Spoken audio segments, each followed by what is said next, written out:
Welcome back to Islam Channel News. I'm Maz Patel, bringing you live coverage of all the awful war that's going on in Gaza, and bringing you the headlines and interviews that we have with so many interesting and knowledgeable people. And we're joined now by Romain Muhammad, who's the founder and CEO of Diversity, an agency focusing on empowering marginalized communities in the professional world.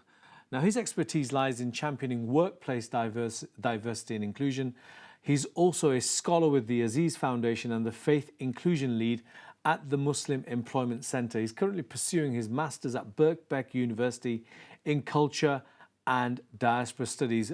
Welcome to the show.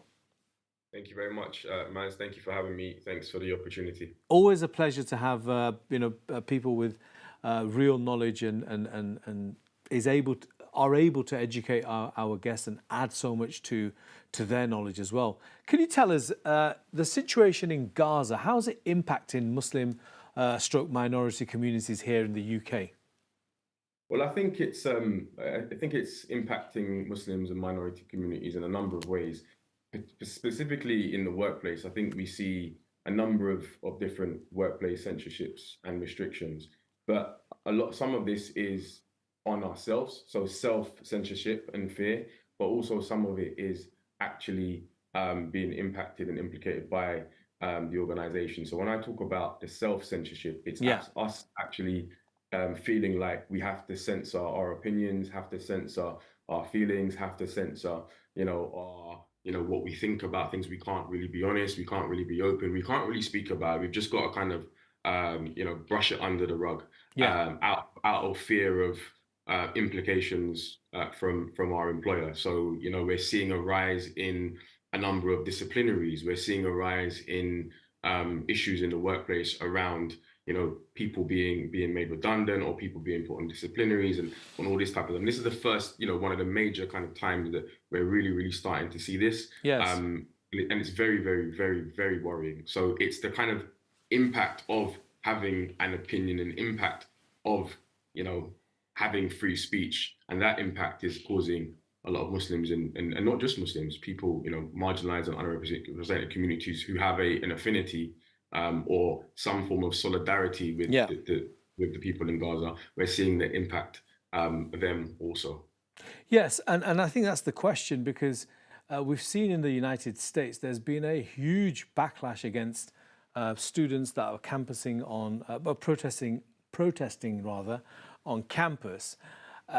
We heard how their views have been linked to, there's been an attempt at least for their views to be seen as extremists, for people to stop them from getting jobs. We know a number of law firms actually have withdrawn employment to Muslim and indeed Palestinian campaigners who are Palestinians themselves, American Palestinians. And that's now created a huge wave of backlash from Muslims saying that, hold on, why can't we have our own opinion on what Israel does and its treatment of Palestinians? I know there's a huge and very powerful group that campaigns against anti-Semitism, but they're obviously focusing on anti-Israel sentiment as well. Is that going on in UK universities as well? Yeah, I mean, there's been a number of issues, in a number of UK universities, from SOAS, School of Oriental and African Studies, a number of other universities where Palestinian Society members, anyone who is protesting for Palestinian and Palestine solidarity have been reprimanded.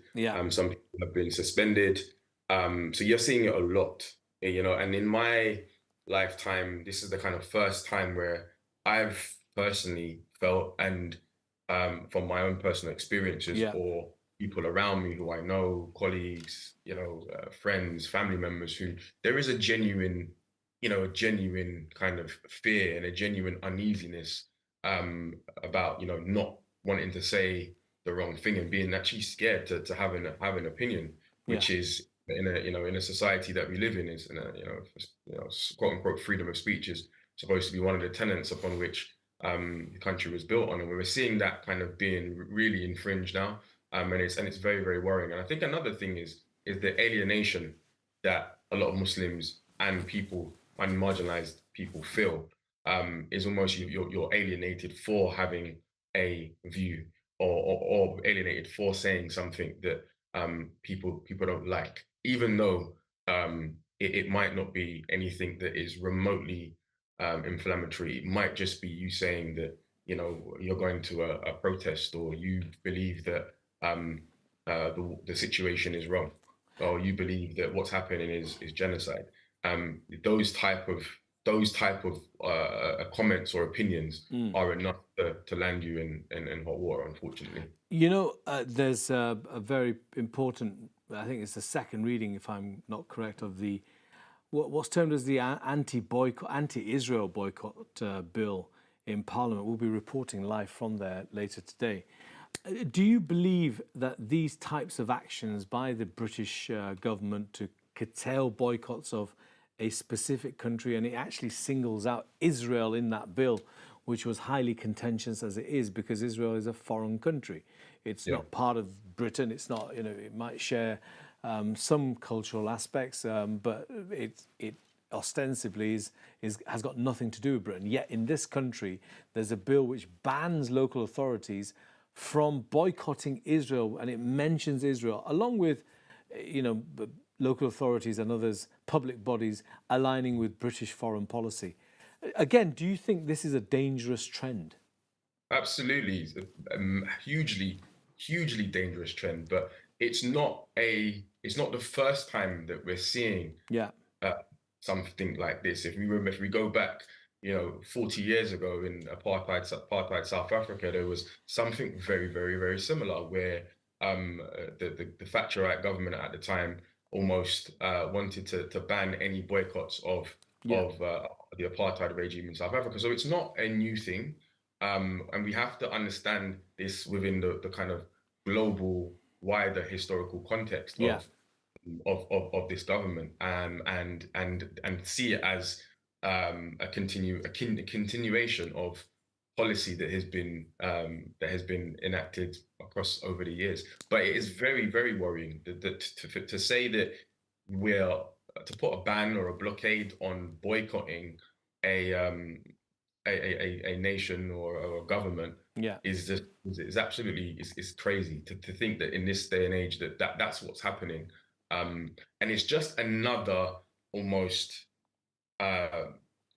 kind of it's just another kind of aspect of this sort of global censorship. We see the censorship in the workplace, we see the censorship in the education sector, but now we're seeing the censorship actually being thrusted in wider society when it comes to things like boycotting, when it comes to things like the economy, when it comes to things like, you know, and it just kind of reinforces this kind of capitalist system which has global domination, and we're seeing it now. You mentioned the capitalist system. I was going to ask you something else, but now that you've mentioned it, I think I need to touch upon that, because that's quite a critique that you've given to these countries. But it's not unreal, because, you know, if you look at it on a historical trend, a lot of people say physical colonialism hasn't finished, but certainly economic and cultural colonialism has still continued. In fact, it's made it even worse. I mean, whenever I travel around the world, I always look at what people wear. And everybody wears what people wear in this country, for example, or in America. It's like, where are the native cultures? Where have they gone? Apart from, I suppose, parts of the Middle East, but the rest of the world, you know, you can see the impact of you know, the West and its cultural values everywhere. Is that a bad thing in itself, or is that something that people should worry about? That's a fantastic question, and I think it requires quite a nuanced answer. Yeah, I understand that.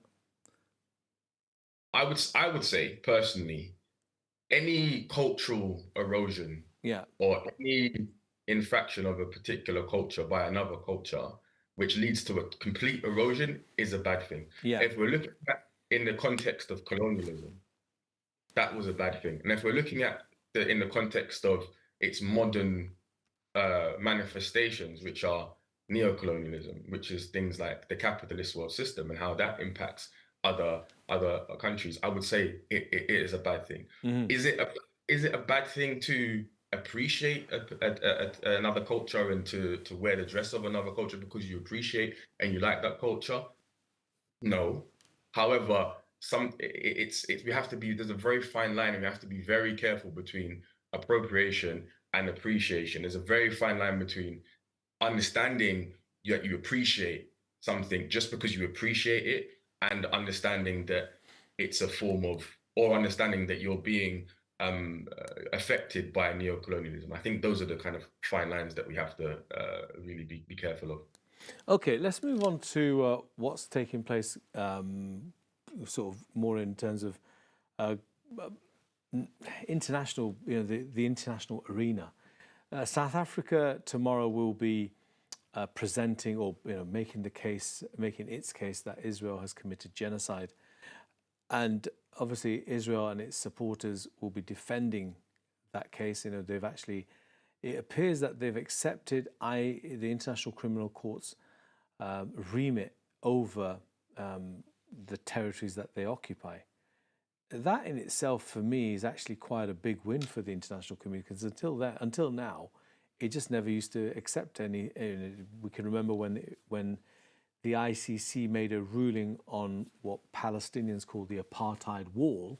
Israel didn't bother defending this because we just don't recognize it. But now it's recognized it. Do you think if the court were to find or set an interim ruling, because that's what they can do, to say there are systemic or there is a lot of human rights violations going on, that you need to stop this war, do you think that will restore faith in the international order? Because I think a lot of people across the world have lost faith in that.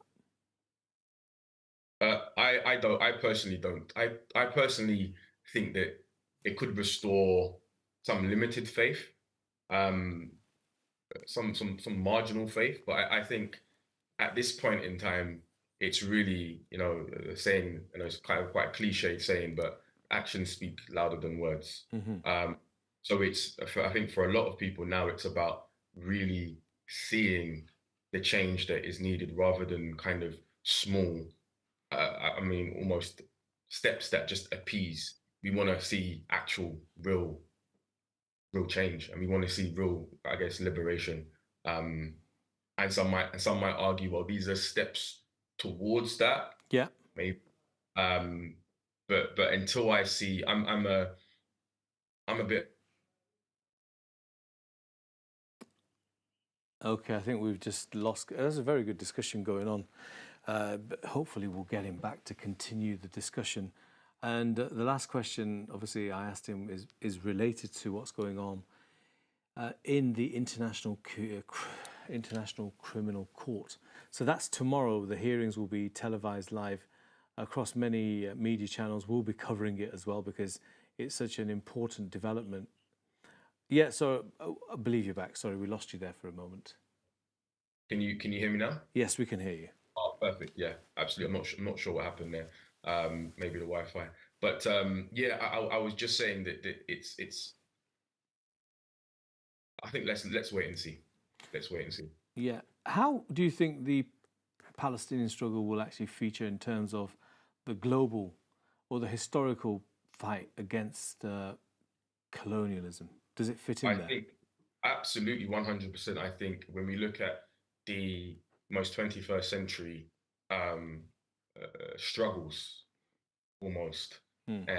See, we know about the movements in America, the civil rights movements, and the sort of Black Power movement in America. Yeah. We know about anti-apartheid, and I think the Palestinian movement, the Palestinian resistance, will sit, alongside those movements for liberation. 100%, absolutely. And I think what's quite interesting about this situation is that we're living in it, we're seeing it, and it's being recorded, documented daily. I Yeah. think the issues with the other, not issues almost, but the differences or nuances between those other movements is that it wasn't in the time that we live in. So we didn't have social media, we didn't have Yeah. the kind of technology channels that we have now. And this is probably going to be, in my opinion, the most documented struggle that we would have seen in all time. There's nothing that's going to have more documentation from a technological and videography perspective and photography perspective in live HD 4K images. There will be nothing that will be But as then impactful. is it fair to say, despite having instant communication and obviously the documentation of all the alleged war crimes going on in Gaza, do you believe that has had an impact on how Israel has conducted the war? I think it's had an impact on how Israel's perceived by Okay. by everybody. And that when I mean everybody, I mean the everyday people, just like me and you. Okay. Well, regardless of what the governments are saying, governments have to say Hmm. a specific thing. They have a line to toe, especially if they are kind of Western governments or they are aligned in some way, shape, or form to Israel. Yeah. They have a party line almost. However, having a party line and representing what the government has to say, the government line, and actually what you think as an individual is Mm. completely two different things. Now, the MPs in the UK might not, willfully, articulate exactly how they feel and exactly that they themselves agree that this is a genocide and has been a genocide, etc. They might not say that publicly, but to be a human means that you're able to see, feel, and condemn other humans struggling, suffering. Yeah. And so if they are human,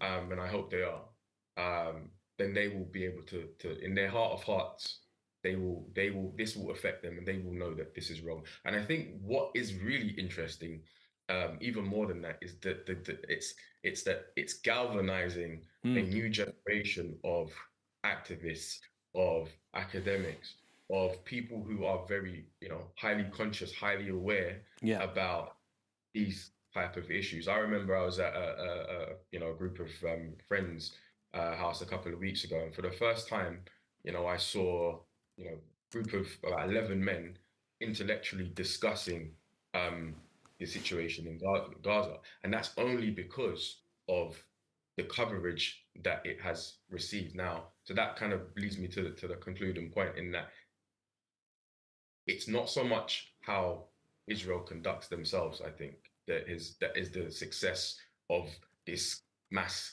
media galvanization. Not just. And when I say media, I'm talking about all types of media, not necessarily the mainstream media Yeah. like that we see.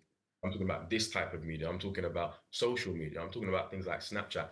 That has been able to reach people that I don't think it has ever been able to reach before. I remember back in 2014, and I think it was just before Instagram was popular, was as popular, or maybe it was 2013, 2014, just before Instagram was as popular as it is now, just before Snapchat was as popular as it is now. I had to rely on news like Al Jazeera CNN, or no, yeah, kind of CNN, but more Al BBC, Jazeera, Sky. Peace TV, Ah, yeah. Okay. So you mean in terms of your RT, alternative coverage? Yeah. for alternative news, I understand. Yeah. as opposed to sort of BBC and CNN. That's what I had to rely on. Yeah. Now we can go onto Snapchat and we can click on a location and we can see live videos posted in real time right now as to what's happening in Israel and Gaza. We can do that, or we couldn't do that. So I think that's the kind of game changer that we're seeing and needs to be celebrated. Yeah. We're coming to the end of the interview, but I just want to ask you about the impact of censorship, even on people. Let's talk about the impact of censorship on employees. Just going into areas that you're an expert on, and how it affects their mental health. If somebody is watching today, perhaps is a bus driver, perhaps works in an office, wants to talk about Israel, Palestine, wants to talk about the killings in Gaza going on, but feels that they can't share it with anybody in case they lose their jobs. What's your advice to them? My advice to them would be they can't share it with anyone at work because out of fear of repercussions. my advice will be to speak to people who are like-minded, people who you trust, people who, whether it's friends, whether it's family, whether it's people in a network that you have, speak to those people. If you can't speak to those people, I would say to write stuff down. I'm a big fan of writing things down, keeping a journal, keeping a diary. Write things down about how you feel, how it made you feel. Yeah. Where it's only your eyes only, that's completely fine. But get it out of your system, get it out of you. I think one of the things that causes this mental, rise in mental health, specifically around the Gaza situation, is that we bottle things in, we hold things in, we feel isolated and alienated, so we can't let it out, and that's what happens sometimes. But we can get it out, and sometimes that's the best way to do it is write it down. Yeah, very interesting you say that, and I think documenting it is such an important point. Romain, I've got to say thank you so much for joining me. It's been a really, really nice conversation. I think obviously we've covered a range of different topics there. You come across really well, and would love to have you back on the programme at some point. Absolutely, that would be fantastic. Okay, folks, so that was Romain Muhammad speaking very eloquently and with such gravitas. We're going for a break now, but I'll be back after the break with more news from our team.